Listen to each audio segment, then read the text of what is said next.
All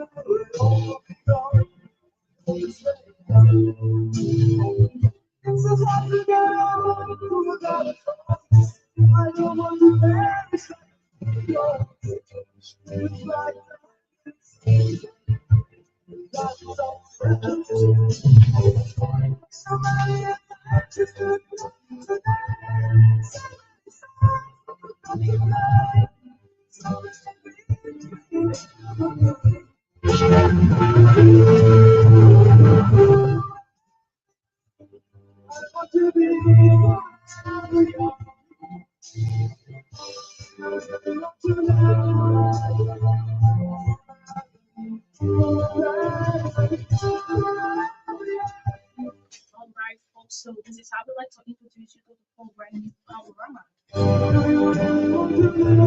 Right here on Foca Radio 105.3. And I'm your regular host, Rebecca the Mod, bringing you a side discussion on today's edition, August 21st, 2026. I'm not here alone. I'm here with the co-host Lyndon Topa and my guests as well in studio, but they will better introduce themselves and take the music down.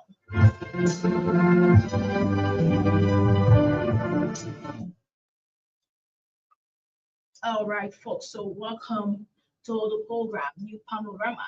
And I have a guest in studio, and I have a co-host here as well, so they can better introduce themselves. Hello, everyone. My name is Jamal Jesse Green. I'm 21 years old from the United States. So I just want to let y'all know that I'll be speaking my series. But I want to thank everyone at Focal for welcoming me, and thank you for all the listeners. Okay, so today we are here to discuss Jamal journey to the Republic of Liberia. How do you see it? I want to say welcome first to the show, Jamal. This is Foca Radio 105.3. So I want to know, how do you see your journey from the diaspora to Liberia? How was the journey? How do you feel it? Yeah, so first off, I want to say from the US, I have been, just going to school and living my life. But then sometime around my senior year of high school, I don't know, I guess it's the blood in my veins. I've been hammocking my pa to bring me to Liberia so I could, experience the life here and, see family and everything. And to be honest, when I came, I seen the youth here. I like the country. I think the country has a lot of potential, and I was very pleased with my first visit. And yeah, thank you. So you said you see a lot of youth here. So how do you compare the youth of diaspora and that of the Republic? So the main difference between the youth in the diaspora and the youth in Liberia, the main thing is opportunities. And it's opportunities in jobs and in education mainly. Because from both sides, my honest assessment is that there are brilliant minds here in Liberia and brilliant minds all over the world. It's just here in Liberia, they don't have as much opportunities to, let their skills shine. What do you think is actually possible for Liberian youth to do to be able to get such opportunities as compared to that of diaspora youth? Yeah, so in America, the education system, it goes from kindergarten, it starts from elementary school, middle school, which is junior high school, and then, college and university. In America, kindergarten through 12th grade, which is elementary to high school, it's mandated. You have to do it. And yeah, it's all the public schools are free. The government pays for it. Whereas in Liberia, junior high and high school, they're not paid for. Liberian people have to pay for it out of pocket. So I believe that if Liberian youth were able to go from elementary to high school for free, then they would have the necessary tools and knowledge to be able to secure jobs and impact their country in a better way. Yes, I listened to you quite very well about your joining and your initial assessments about the youthful potentials of Liberia. First of all, I want to know what is your impressions that you have gotten since you arrived in Liberia, talking about some of the basic things you have observed in the country. Generally, what has been your impressions about the country or about your state in Liberia as you speak? Yeah, so I have been in Liberia for some time, and from my first impression, just going around the country, I was very pleased and optimistic because the country is very beautiful. The people in our country, very intelligent and kind. And I was just optimistic because there's a lot of potential in the country. It's just that it hasn't really been utilized. But a very good impression, first impression. A very good impressions. You've been a youth, you have a very strong connection to Liberia. Uh, Now that you have recognized that Liberians youth has the potential, what can you say to national government in terms of addressing or creating the kind of opportunities? Because from your assessment, you have identified the Liberian youth, they have the potential, but the unavailability of the opportunities. What can you say to government in terms of being able to create an enabling environment that presents their opportunity to Liberian youth? Yeah, I was going to go on this later on, but thank you. To the government, I would say stop politicizing everything. You see, in America, Do you think the politicizations of every other thing in our country is responsible for youth not having the opportunity to compete? Do you think so? yes, I do think so for two reasons. First is when you politicize everything in a country, it makes it so there's no unity. Everybody is always fighting against each other, and it makes it so, oh, if you're not on my side, then we don't have time for you. So, oh yeah, that's the first reason. The second reason is because of that, people who are highly qualified to bring around real change and create systems that would better the country and all the citizens in the country. Those systems are not put in place, and we have systems that uh, do not do a good job of developing our youth. So that's what I would say to the government. Okay, so can you kind of tell us some of the systems that are in place in the diaspora that is not in place in Liberia? The main thing is not necessarily a system, it's more so a mindset because like I was saying at least in the USA, I'm not sure about all the other countries, but at least in the USA, uh, not everything is politicized. Usually it's only the social issues that are politicized, but when it comes to, real serious things like systems that will really affect the country and affect the youth and what they're able to do, they take that very seriously. There's no room for, you know, being political and oh, you're not on my side. No, it's more about the country. And You've been in Liberia for some days now. You have identified something you believe is a very grave challenge, and it requires the government to give immediate attention to it. You spoke about the issues of politicization. You spoke that you emphasized the need that national government need to increase its support to the youth sector. What can you say?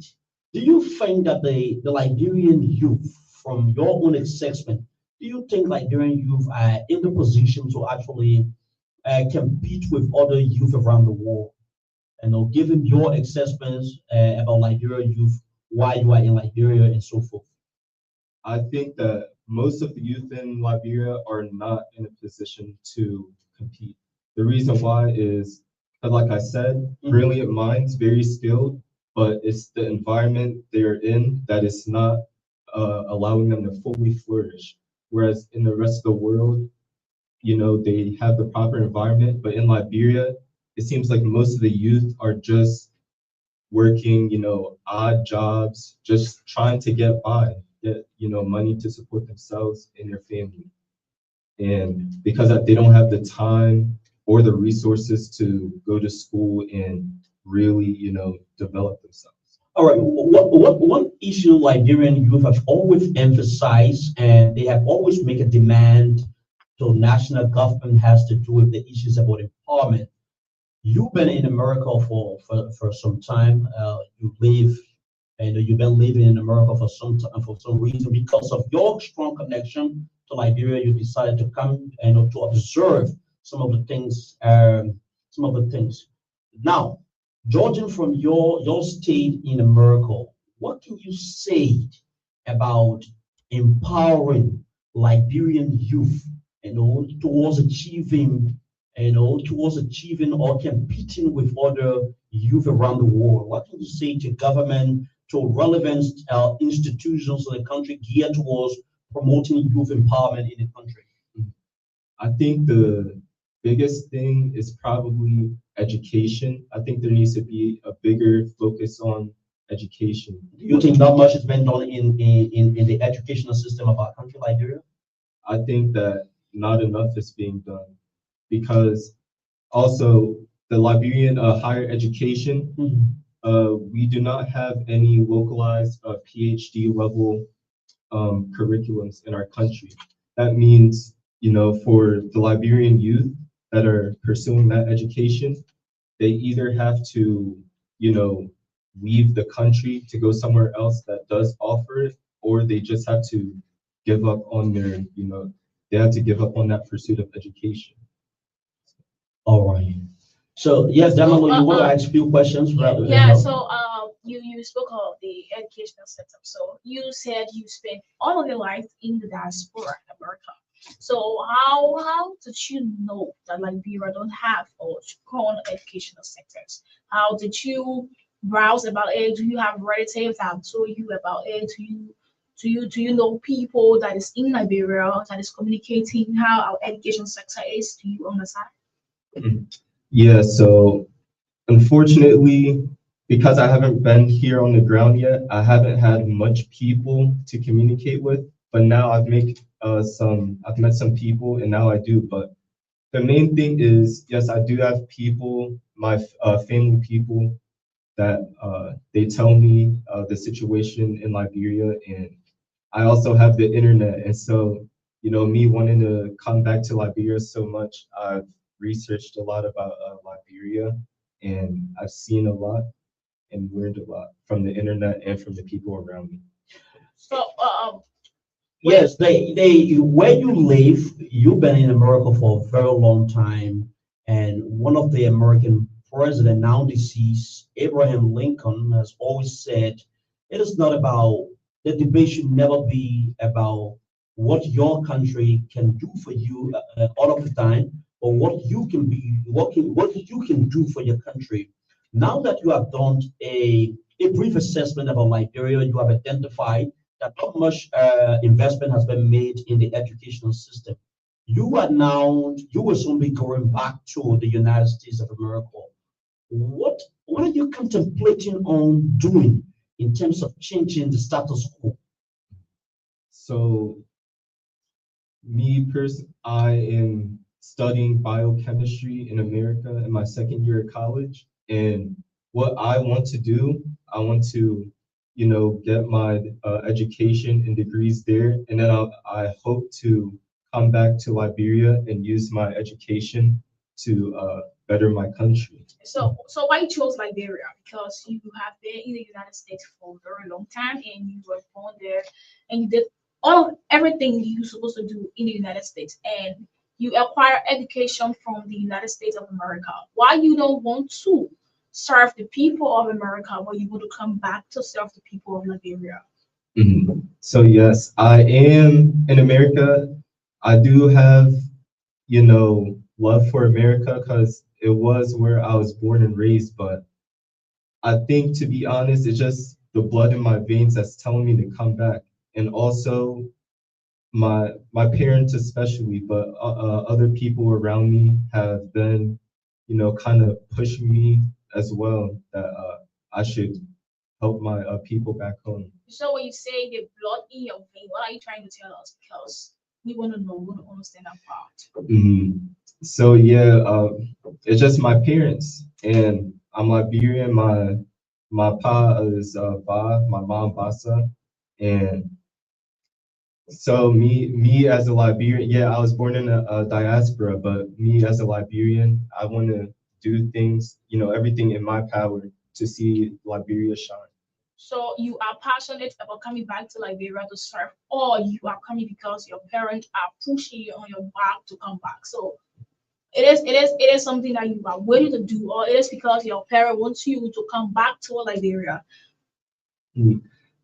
I would say it's both. I think that what I'm studying, biochemistry, basically, I want to make medicine, and I think that would be very useful for the country.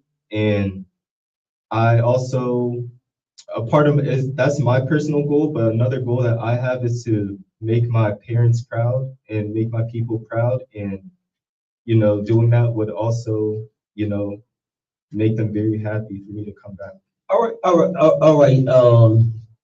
You are pursuing a study at the university in biochemistry, right? And it means that, and you sound very passionate about making a contribution to Liberia because you have a very strong lineage to Liberia. Your parents hail from Liberia, and most of them, when you are in conversation with your parents, one of the conversations they always tell you is to make a meaningful contribution to the growth and development of our country. What have you observed in the health sector of our country that can be, that you want to see, that particular system shifted to a particular standard you want, to move in that particular direction. Yes, so I think that there should be more um, more hospitals around the country, but on top of that, I think that the level of, well, it kind of goes back to education, the level of doctors and surgeons, the different specialized professions. I think that Liberia could use more of that. And I think there are many Liberians that are capable in Liberia and around the diaspora that, sometime, hopefully in the near future, we could come back and with that level of skill and knowledge, you know, it will be much better for the So country. have you been able to observe, some challenges within the health sectors, and you believe your discipline and the discipline of other Liberians who are schooling outside Liberia can be able to help change the narrative, especially within the health sector? That's my question to you. Yeah, so I haven't looked into it that much yet because I've just been focusing on school for the most part.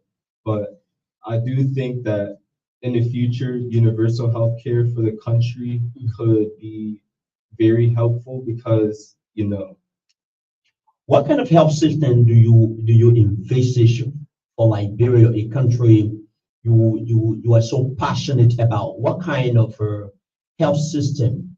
What kind of health system do you envisage for Liberia in terms of uh, considering the fact that you are now pursuing a degree in the health in the health sector?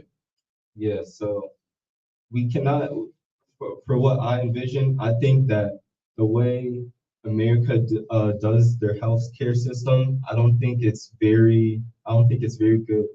I definitely want, or I think a universal healthcare should be done and implemented in Liberia, and I also believe that it should be based on, whoever gets in first. It should be based on who needs attention the most because there are a lot of different health risks around the country, especially, in terms of sanitary, in terms of different types of diseases, and we're just not up to standard. And I believe that implementing that will probably help.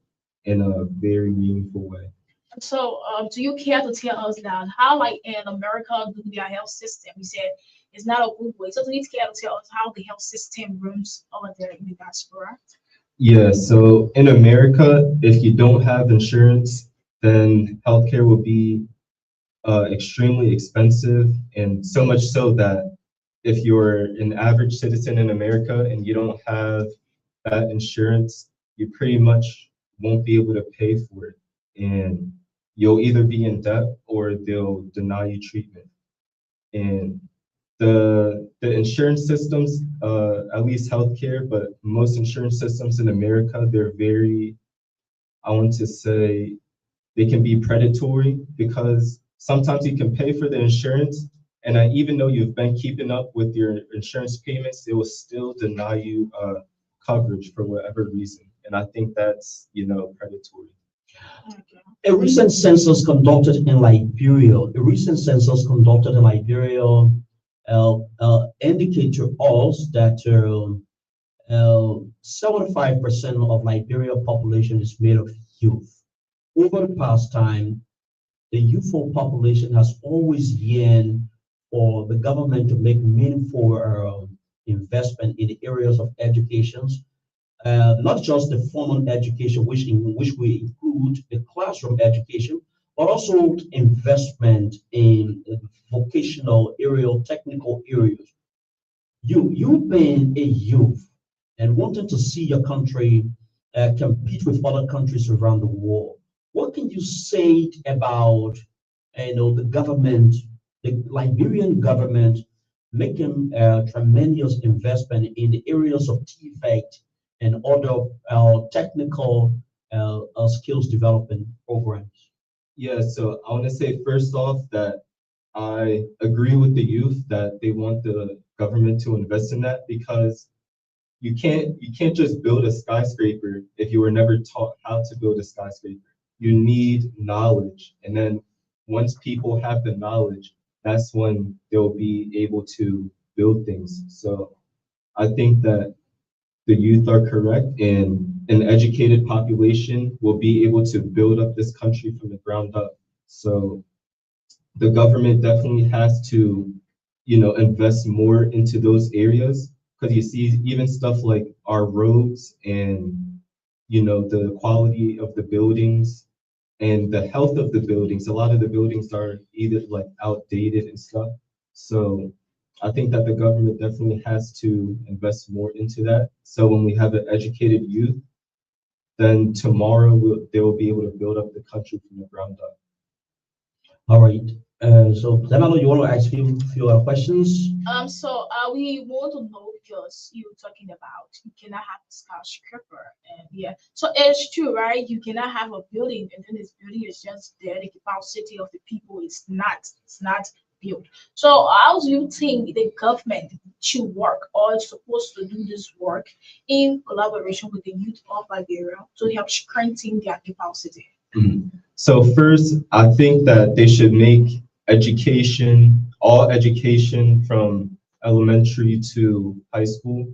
I think it should be free, or at least public school. If people want to go to private school, whatever, then yeah, that's money. But just for public schools, at least, I think it should be free. I think there should be some universities that are funded or colleges that are funded, probably a community college in each district that would be completely free. So people can, or the youth can actually, achieve their education. Because right now, it's most of the youth don't even have the money, and it's very, discouraging because they want to, get educated so they could get the skills to make an impact. But if they don't have the money, they have to prioritize, themselves and their family, the, food, shelter, everything. And they either have to give up on their dreams or leave Liberia. And then as we know, a lot of times when people leave Liberia, they don't really like to come back. And they need those Liberian minds to work for Liberia, not for other countries. All right. So let's talk about job. I just cited a particular data that has to do with the census that was conducted in Liberia, which says that uh, 70% of a little over 70% of Liberia population's overall population is made up of the youth. Over the past time, youth have consistently complained and approaching the government, making some very legitimate demand to the government in terms of providing job opportunity. You as a Liberian, what can you say about your experience in the United States where you have been and to what you have observed in terms of employment? What can you say about the number of youth who are employed in Liberia compared to the kind of atmosphere or the kind of environment we have in the United States? Mhm. So in the United States, I would say it is actually very easy for youth to be employed. Like if you want to get a job in the United States, it'll be very easy. There, even in high school, you can work some regular job as a cashier or anything. And there's when you go to colleges, there's different types of programs. Yeah, sorry for the interruption. Now that you have said that it is very easy for a youth to obtain a job in the United States. What do you think, is the cause or that is creating the enabling environment for youth in the United States to actually obtain a job? But in Liberia, the narrative is totally different. What have you observed about it? Do you think it is the issues about political will from the government, or the government has a part to play in that particular regard?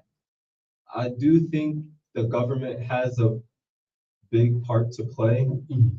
Not necessarily. Well, I think the mindset is a little bit different in America. They like to push kids to have a job, and they like to build kids up. They like to build up future leaders. And here in Liberia, our country, I think that basically what we were talking about earlier, the government not doing enough in education, Mhm. and if they uh, if they literally don't have the education, then they won't be qualified to get a lot of the jobs. And I think that's very bad for the country because, as you've been saying, over 70% of the country is made of youth. So if over 70% of the country isn't, most of that 70% probably won't be too qualified, not too educated. So they're not going to have the proper representation in, high places to make changes and make impacts that will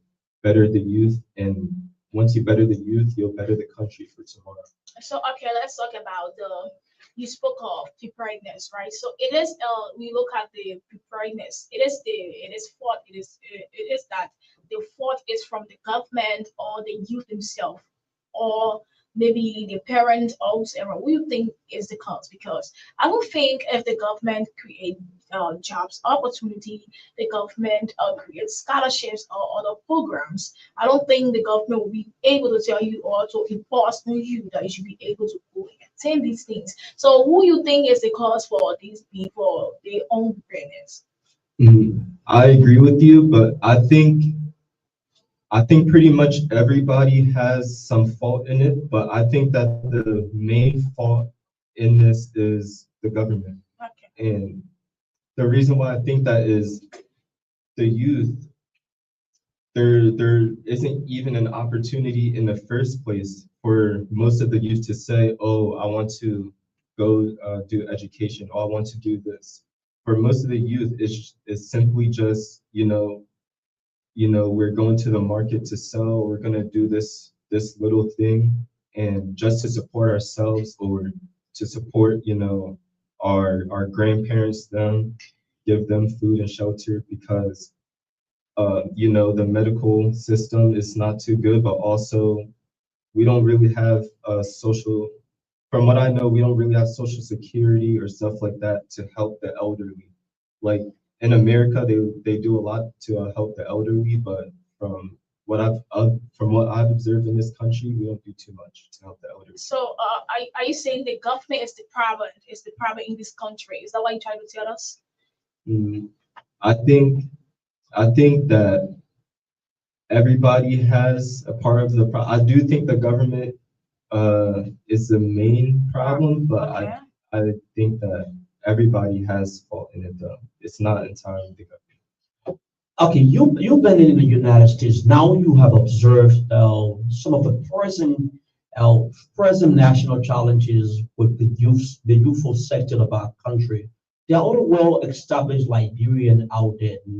Now, in a few days from now, you will be leaving for the United States. What could be your fair conversation to well-established Liberians, in terms of addressing, creating an enabling environment for Liberians to progress? What could be your recommendations if you leave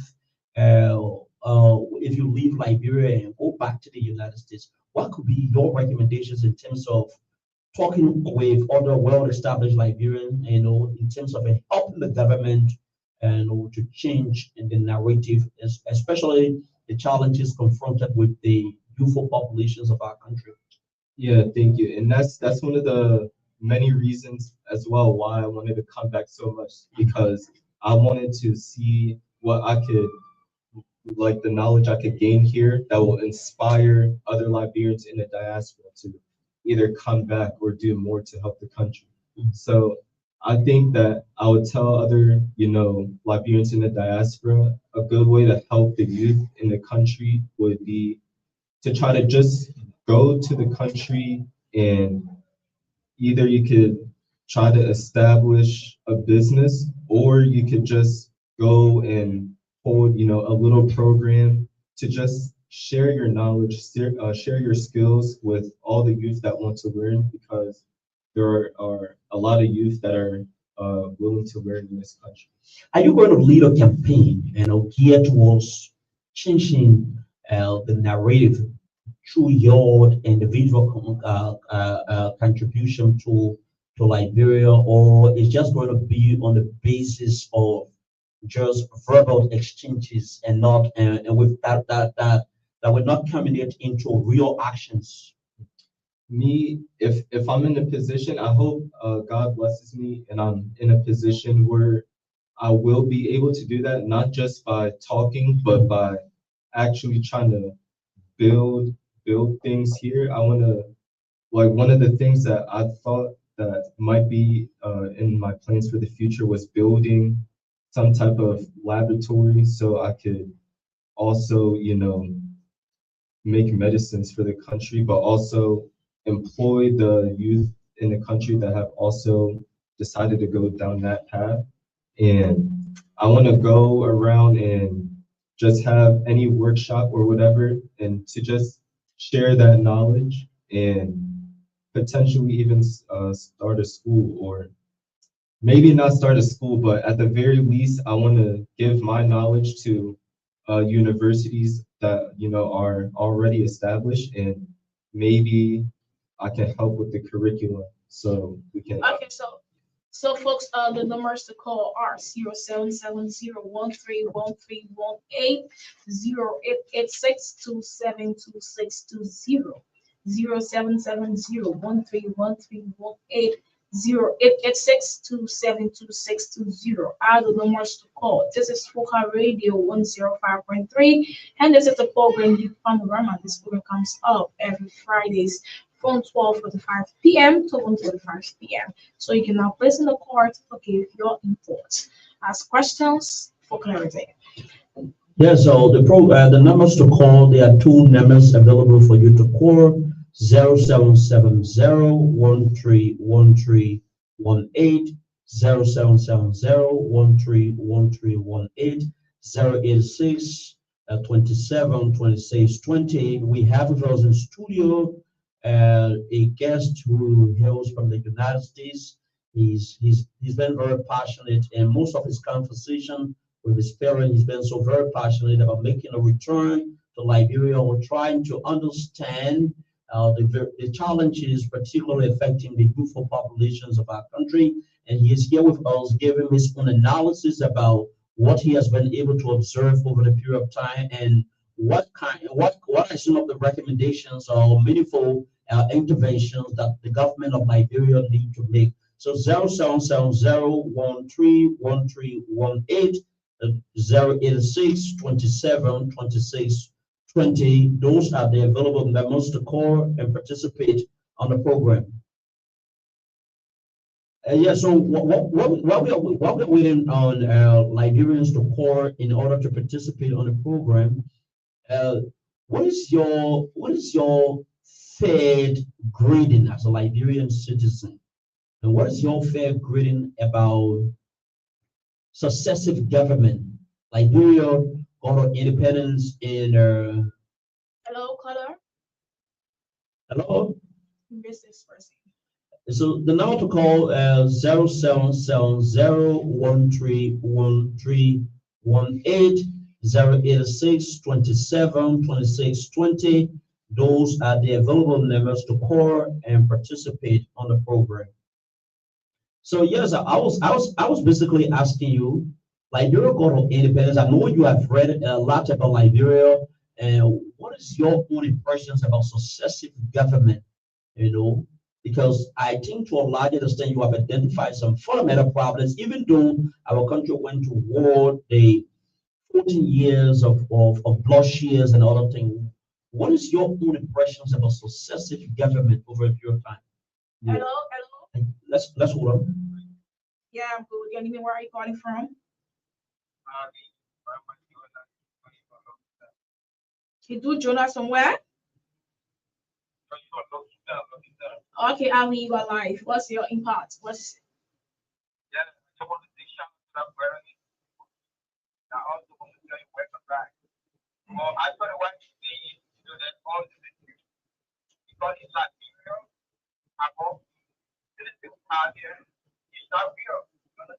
okay? Okay.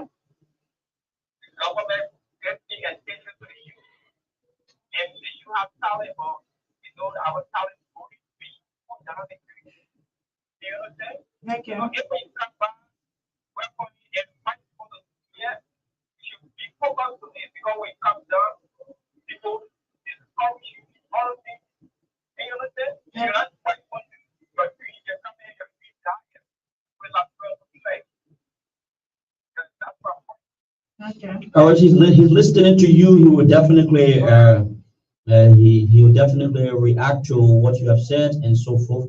So there are two numbers to call: 0770131318, 086 27 26 20, 0770131318. We have our guests in studio on the program, Youth Panorama, a very strategic radio program geared towards identify and addressing the challenges facing the youthful community of our country, Liberia. So we have our guest who is from the United States of America, giving his own assessment about Liberia, youthful country, and so forth. So I will ask you a question before we got interrupted by the call. What could be your Fed as grading, looking into taking into consideration the impact of the war, how successive government, not it is not unique to a particular government, but how successive government over a period of time have been handling the affairs of the country. What would you say to that, sir? Yeah, so I think successive governments is not just current, but like you said, successive because Mhm. it's very important because, as we know, sometimes past government can do some nonsense, and then future governments it takes a lot of time to rectify that mistake that was done way in the past. So I would say for Liberia, before the war, I think I'll give it an A minus. I think that Liberia was developing really good before the war, and then after the war, I would give it, you know let's just say a D. I'll give it a D, but I do think at least this current administration is actually trying in a few aspects. So So, when you spoke of they are trying, few aspects. So, what are some of those aspects you think they are trying? so yeah, since I've been here, I've seen a lot of construction on different roads being done. I've also seen around where I usually drive, they're building another bridge there. I've seen, the little space beside the road. I've seen people cleaning it, and I've seen a few, not a lot, but I have seen a couple sanitation workers. Uh, And yeah, so have you done a research to compare the past government work with that of the present government? Are there any research been done?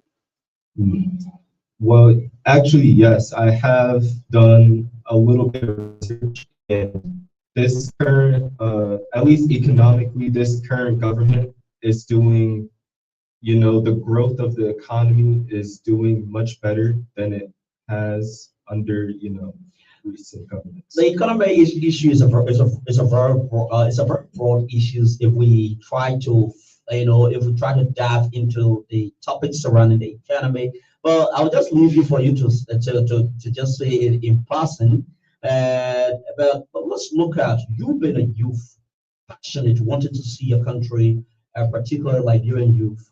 Now that the country over the past years and including now, I know much attention has been specifically drawn to these issues about drugs in Liberia. And as I rightly registered the report about census, wherein a little over 70% of Liberia's population is made up the youth. Successive administrations, the Waka Kun administration and that of the Wia Taylor administration. Now that the Waka Kun administration is in power, what can you say to the wave of drug, which has become a very topical issues in our country? What can you say about about drug issues? What message can you say to about the drug issues in terms of encouraging Liberians in terms of dismantling or helping the government to dismantle the drug situations in our country because it appears to be far damaging for our country. It appears to be very concerning, for the viability, especially when we want to see our country grow. What did you say as a Liberian citizen to Liberians, including the government? Yeah, so I'm very, unfortunately, you never like to see this much drugs in your country and how it affects your people. But I am encouraged by the way that it's being handled because there have been people that have, faced punishments and, other investigators from, my team, but also other people, other investigators from around the world. They're coming in to aid us as well as our Liberian security force. So I'm very optimistic, and I think that a lot more people will probably have to face consequences. And I think that, by the time this whole drug problem is done, I think our country will be in a better state, at least with this drug situation. What message can you give out to Liberian youth as the country grapple with the issues of drug issues? So I would tell the youth that you should be you should be hopeful because uh, the world, Liberia in the world is doing, everything in their power to help us get out of this situation so we don't have this problem anymore. And I will also tell y'all that, you know, a lot of you, you're very resilient, you're very talented and resilient. And like my mother was just saying earlier, to not be discouraged because, your country needs you. So I'll tell you to please, you know, don't give up and do what you can to not only support your family, I know that's important, but try your best to love one another and love your country. All right, thank you. So let's go to the line.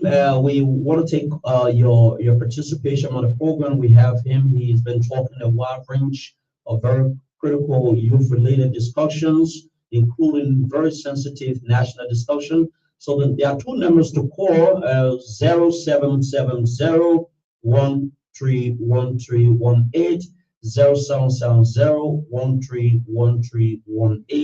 086 27 26 20 0770 086 27 26 20.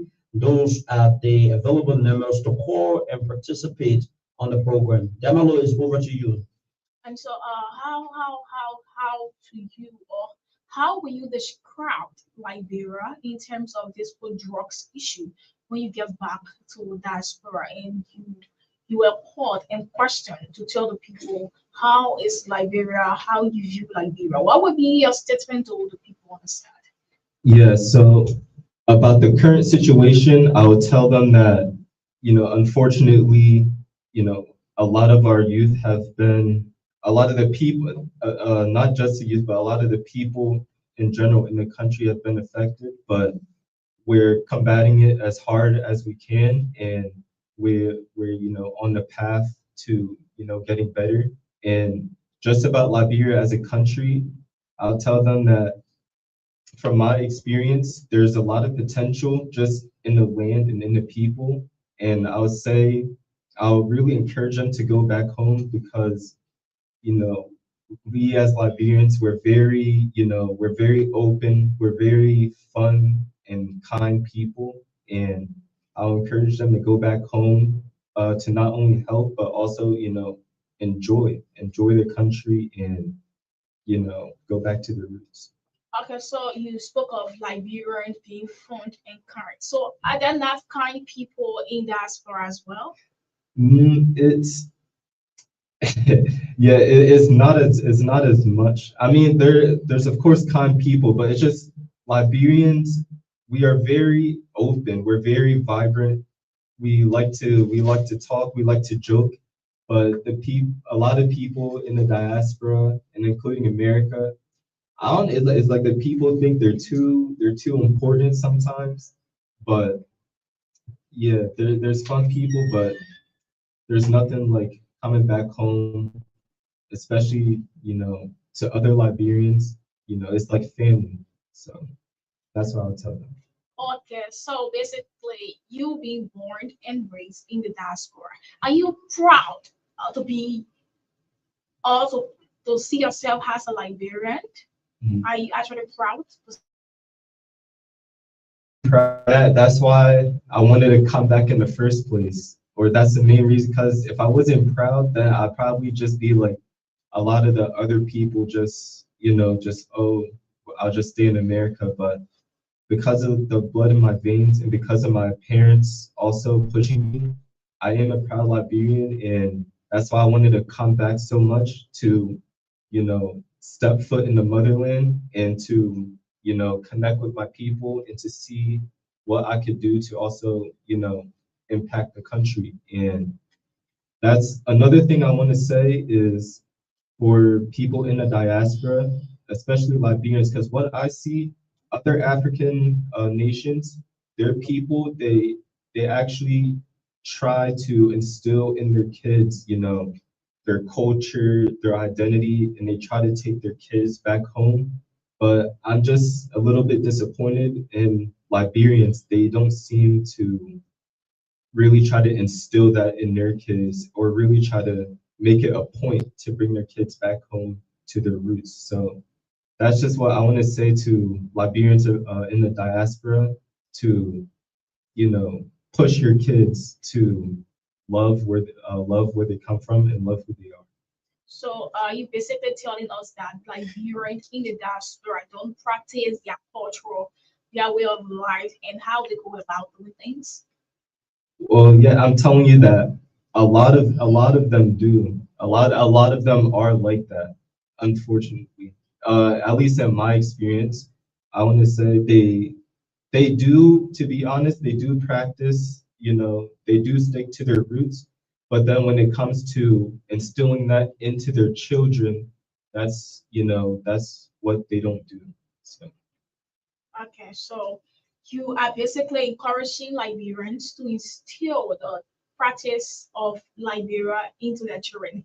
Despite the child was born there or not, they should be able to instill that training. So, you as a Liberian, looking at the current state of the country, Liberia, will you proudly tell people your country is a country that is fighting drugs, cartel and thing. Because looking at the average of drugs, the numbers of drugs, over 300 plus million of drugs was seized and has been burned by the Liberia joint security. So were you proud to tell people that my country is a country that is fighting those cocaines and marijuana? We are having these issues in our country. Were you proud to say it, or will you go out there covering the things that is happening, the dirty ones, and telling people the good one of your country? No, I am proud because, to be honest, I don't think it's possible to cover the dirty ones, but I'm very proud of my country, and I'll tell them that because our country has been through a lot, but the Liberian people, we haven't given up. We are fighting as hard as we can to change the country, and I think the our government and our friends around the world are also, aiding us, and we're getting there small, small. But I'm very proud that we keep on fighting, we keep on trying our best to improve, and in the near future, I think that things will get better, and then we can lift our heads up high. But I know me, I'll still lift my head up high anywhere I go in the world. That I'm a proud Liberian.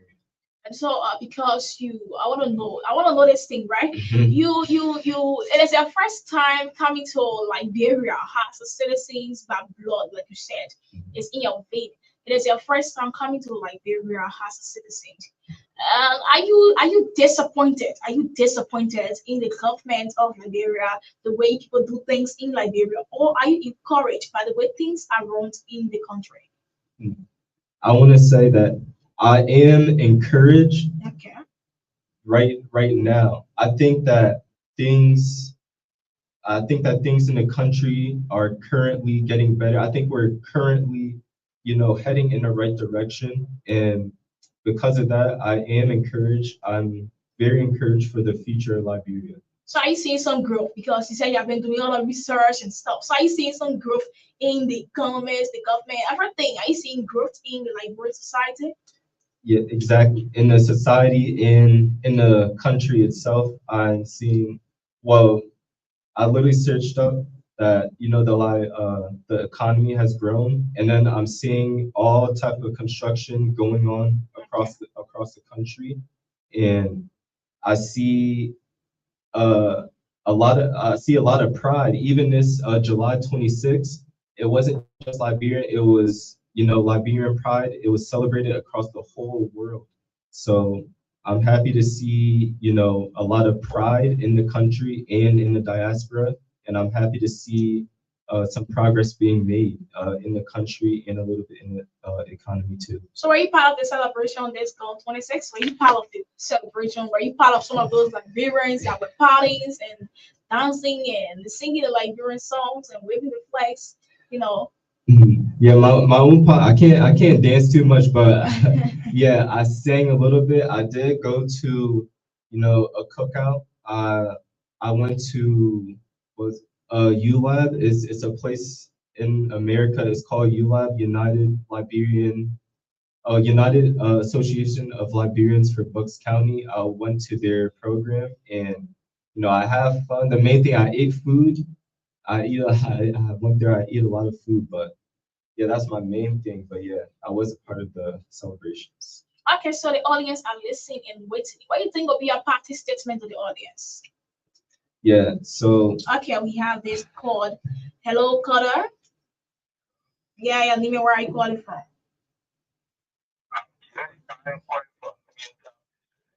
Okay, James. What's the import?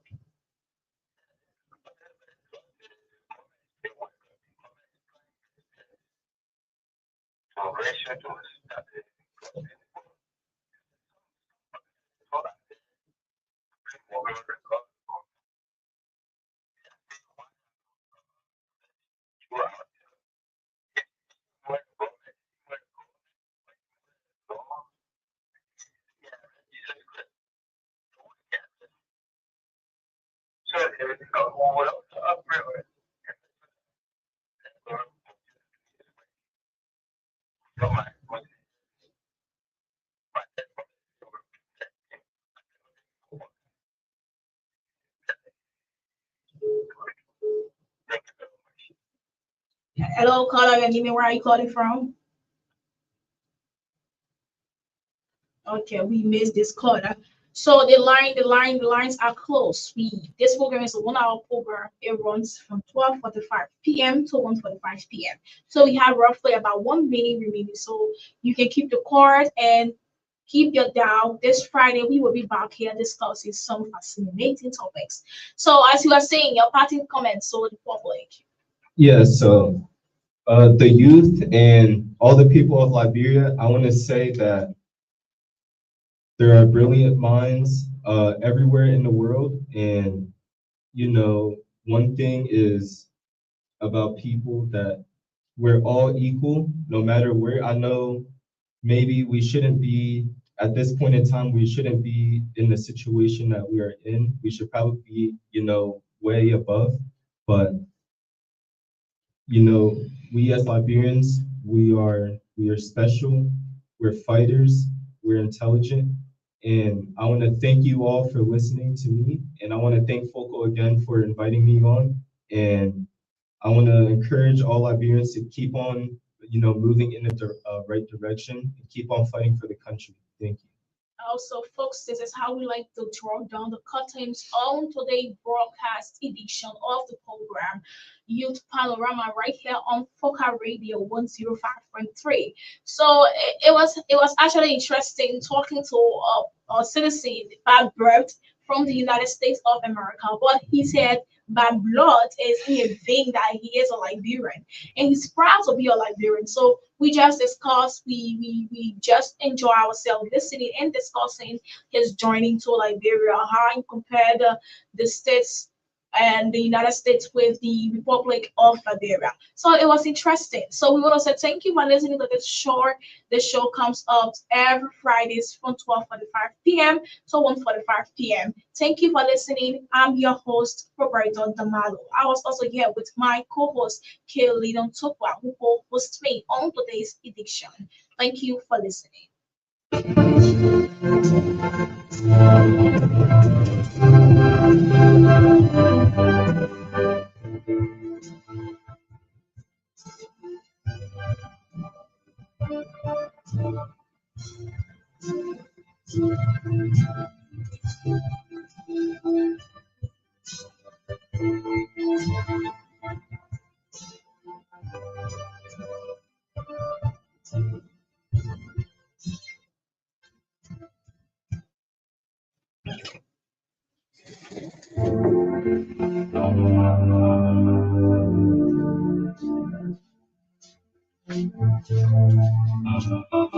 Let's not desire, let's not so far.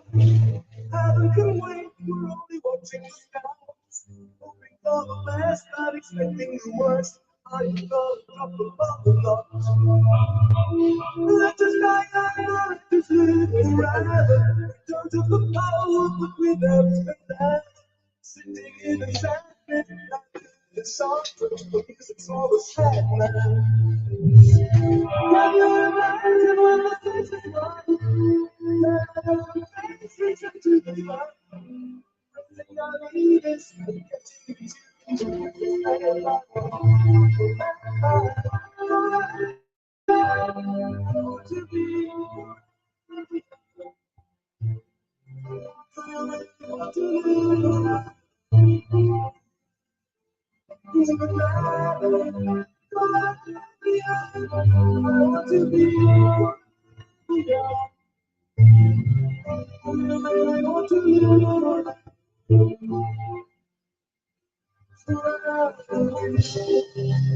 Aí a posição. Aí a qualificação.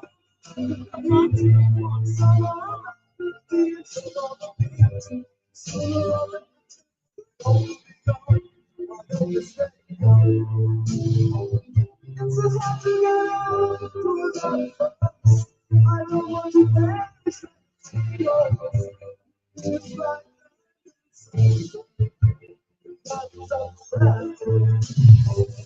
somebody advises me to